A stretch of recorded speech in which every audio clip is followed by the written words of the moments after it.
Also bringing us warm felicitations from Central Refinery is Mr. Eric Lin.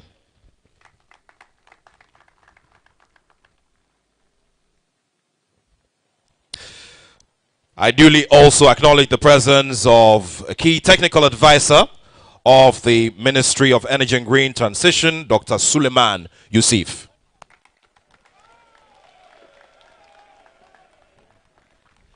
Dr. Suleiman Yusuf, you know, from this kind of acknowledgement, then I'm sure you'd want to start thinking of running for Member of Parliament. Your Excellency, distinguished guests, ladies and gentlemen, at this time, would like to set our minds back on a historic journey and appreciate even more where TOR has emerged from and arrived at this particular juncture of its history. Over the next few minutes, we'll all focus our attention on the screens as we view this brief audio-visual presentation. And it was one of the first refineries to be built in Africa. Today, TOR is a pale shadow of itself. When I came, I did my best. I restarted TOR. They started refining products. Indeed, before I left office, our first shipment of crude from our own oil field was given to TOR to refine. And then we left office. The new administration came. That shipload of oil sat in the tanks for years. Eventually, they discounted it and sold it out. And TOR hasn't worked since then till now.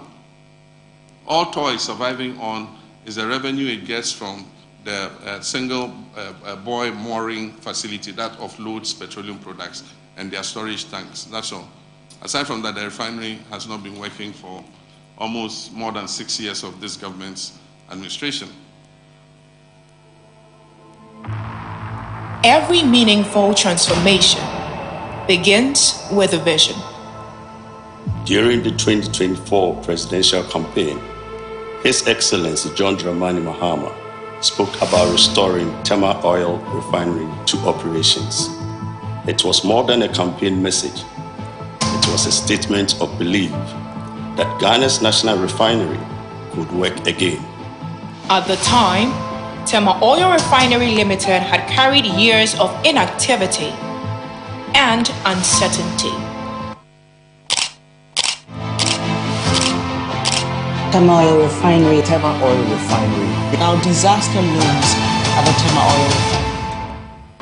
A strategic national asset had fallen silent, and with that silence came questions about Ghana's refining future, industrial capacity, and energy security.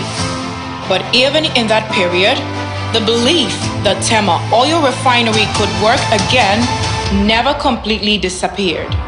For His Excellency President John Dramani Mahama, restoring TOR formed part of a broader national agenda to get key institutions working again, rebuild productive capacity, and position Ghana to derive greater value from its own resources.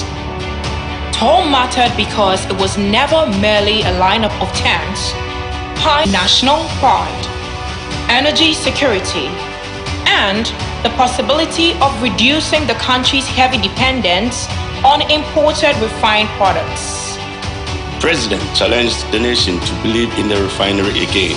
And so when I say we'll come and we'll revamp TOR, it's because it is an important industry for the growth of Tema. It's an important industry for the prosperity of Tema. And there are a lot of young people who can find jobs with our strategic partners who are available to revamp the refinery and even expand it. TOR has extra land to accommodate even another refinery. And so if we have people who are ready to invest with us, we would let them build an additional refinery to increase the capacity of TOR. It will be a good thing. It will provide employment, and it will also make the cost of our petroleum products more predictable. Because if we are refining the crude oil ourselves, we can lower the cost of petroleum products. But if we are importing from outside, we must accept whatever price we get on the international market. With the election of the new administration, the vision moved from public commitment to national responsibility. Soon, the vision became a mandate. The mandate was direct: bring TOR back to operations not as a monument to the past, but as a working refinery serving Ghana's present and future. When President John Dramani Mahama assumed office, the country was importing more than 80% of its refined fuel, an import bill running into billions of dollars every year. Through the Ministry of Energy and Green Transition, the President's vision was translated into policy direction, oversight, and institutional support.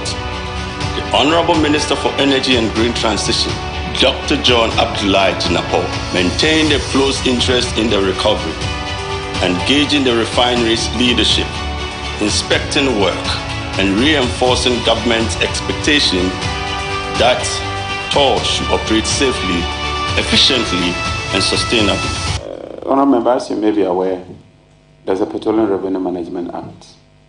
And when you take crude within a stipulated period of time, you have to pay the money into the Petroleum Holding Fund. So for a refinery to take that refinery must satisfy that condition. TOR is a hydra-headed problem. It's a 45,000 barrel capacity refinery. The norm is that these days people are moving to huge refineries. If you take Gamnaja, it's I think 1.2 million. Dangote is 650,000, and it's even number 7. So 45 is quite small, but our objective is to seek a strategic partner, ring-fence the liabilities, and then use the assets as our capital injection and look for a strategic partner who is prepared to also inject some money. At the refinery, the responsibility was entrusted to a new management team, led by Managing Director, Mr. Edmond Combat, supported by Deputy Managing Director, Alhaji Mustafa Abubakar Batalima, the Board of Directors, and the refinery's workforce. The leadership assignment was clear, but the path ahead was not easy. Years of inactivity had left technical, financial, and organizational challenges. Critical systems required attention. Confidence had to be restored. Discipline had to return. And every step had to meet the uncompromising demands of refinery safety. The mandate had reached the gates of TOR. Now, the mandate had to become work. Reviving a refinery is not achieved by declaration. It is achieved through thousands of careful decisions, long hours of technical work, and the discipline to do each task properly, especially when the pressure to deliver is high. Management began by restoring structure and operational focus. Priorities were defined, technical teams were mobilized, safety, accountability, and readiness became central to the recovery efforts. At the heart of the work was the CDU, the Crude Distillation Unit, the primary unit where crude becomes value. Integrity checks were carried out, critical equipment was repaired, systems were inspected and tested, long-standing maintenance requirements were addressed, and the refinery prepared for the demanding process of restart. Then came one of the most significant undertakings in the recovery journey, the turnaround maintenance on the crude distillation unit, the first comprehensive work of its kind in years. As soon as our MD was appointed, he began a series of engagement with staff.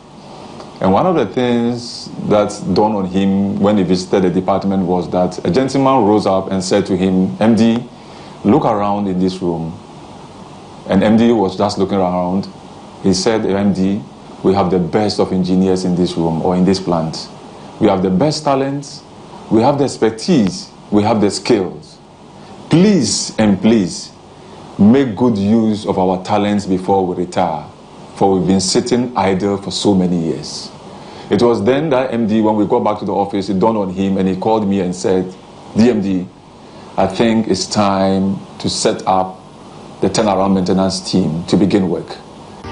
The work demanded coordination across production, maintenance, technical, safety, procurement, finance, and support services. It also required difficult choices, tight timelines, and a workforce willing to keep going when progress was not always immediately visible. Significantly, TOR financed substantial portions of the turnaround maintenance from internal generated funds, a decision that reflected disciplined stewardship and the determination to use available resources to move the refinery forward. The minister's commendation recognized more than completed maintenance. It recognized initiative, financial discipline, technical commitment, and the resolve of a workforce determined to restore Ghana's national refinery. Beyond the processing units, the recovery touched other parts of the organization. Storage and supply operations received attention. Tank rehabilitation continued. Governance and risk oversight were reinforced.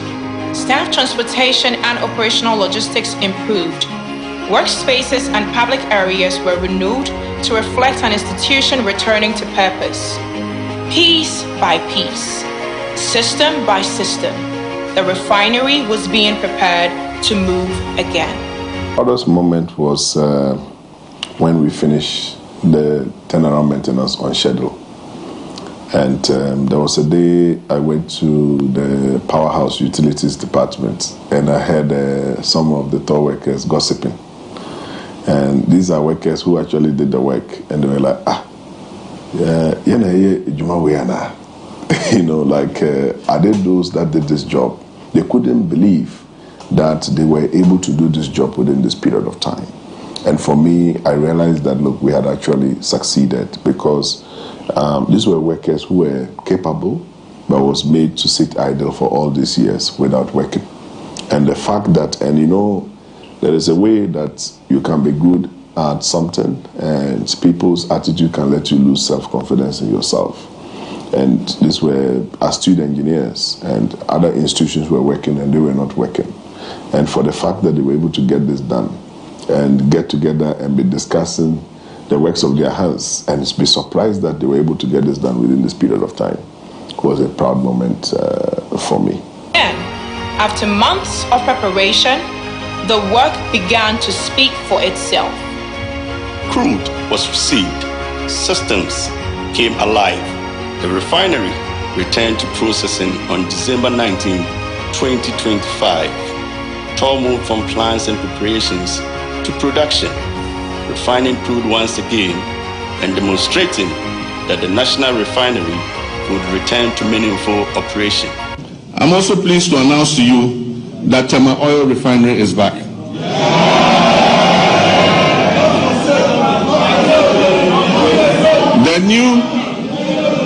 The new management of the refinery has successfully completed extensive turnaround maintenance. And I'm pleased to inform you that this August House that for the first time since 2018, the refinery has commenced processing of crude oil into petroleum products again. So, Mr. Speaker, let me assure our countrymen and women that the energy sector reforms continue unabated. I remain fully committed to turning around the sector, strengthening its foundations, and ensuring reliable, affordable, and sustainable energy security for our nation. This was the point at which the circle began to close.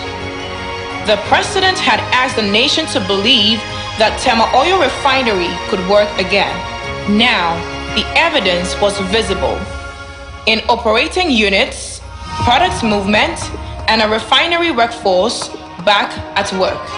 The results were also reflected in the public conversation surrounding Tema Oil Refinery. Conversations around TOR mostly centered around inactivity and certainty. Today, it's about production, it's about progress, and the fact that TOR is working again. The responsibility now was to sustain operations, protect the gains made, and continue the work required to position TOR for long-term value. Progress is measured not only by what is achieved, but also by the confidence it inspires. The past year had some things that stood out for me, and they were pointers to this. The first pointer or indicator was that Tor was in the news for good reasons, positive reasons, that Tor had started refining crude again. A vision became a mandate. A mandate became work. The work produced results.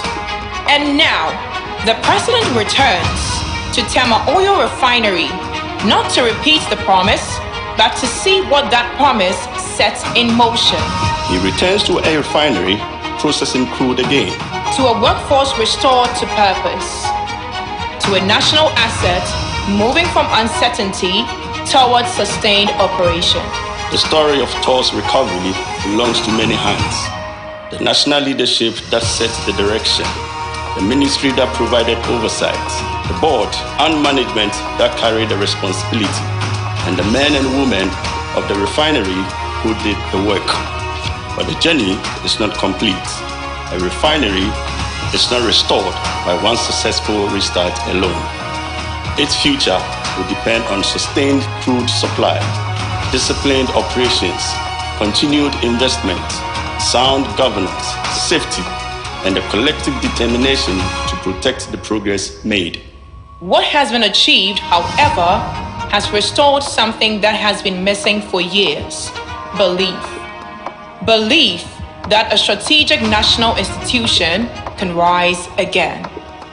Belief that vision, backed by leadership and hard work, can produce results. Belief that Ghana can refine more of its own crude and retain greater value within its economy. A promise was made. A mandate was given. A team went to work. Today, the president returns to a refinery that is working again. Tema Oil Refinery is back in motion. And with every safe and sustained day of operation, Ghana moves forward with it.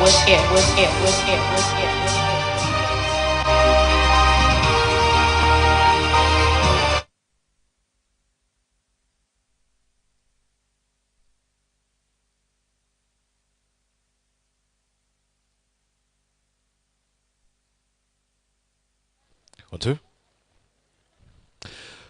Distinguished ladies and gentlemen, from an event design perspective, something very interesting has happened today. Considering that His Excellency the President, usual of him, has been on his feet since early hours of yesterday, going from south to north and back to the southern part of this country, it is interesting to note that at a certain point when the event minds were thinking that the documentary was taking a bit of time, he said, Niama, allow us to watch the documentary. Allow us to watch. The second note, ladies and gentlemen, is the fact that for the very first time in my 20-plus year career as a professional master of ceremonies, I see staff of an organization applaud from moment to moment as we view indeed.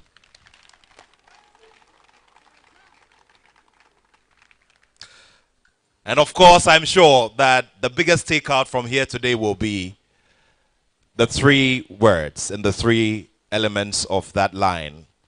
Tor is back. On that note, I'd like to remind all of us that we're live on the Station of the Nation, GTV, and all of its social media platforms streaming this event live. Also live on XYZ TV and its platforms, and also on all the platforms of the Tema Oil Refinery. At this time, I would like to pay respects to the Executive Secretary of the Importers and Exporters Association of Ghana, Mr. Samson Asaki Awingobit. Shall we do a big round of applause for him? Also here to support His Excellency's commissioning, ladies and gentlemen, is the Executive Director of Institute of Energy Policy Research, Mr. Kwadwo Boku. Dr. Steve Mantiao is the co-chair of the Ghana Executive Industry Transportation Transparency Initiative. I beg your pardon. Shall we do a big round of applause? And of course, Engineer Charles Anefi is bringing us solidarity from Ghana Gas. He's a senior manager in charge of commercial operations. Shall we do a big round of applause? And of course, we'd like to say a very big welcome as well to the CEO of SAC Energy, Alhaji Suleimana Bashiru. Distinguished ladies and gentlemen, the operations of TOR has begun with Dr. Abdallah Salifu, who's representing UNICOF. Shall we welcome him with a big round of applause?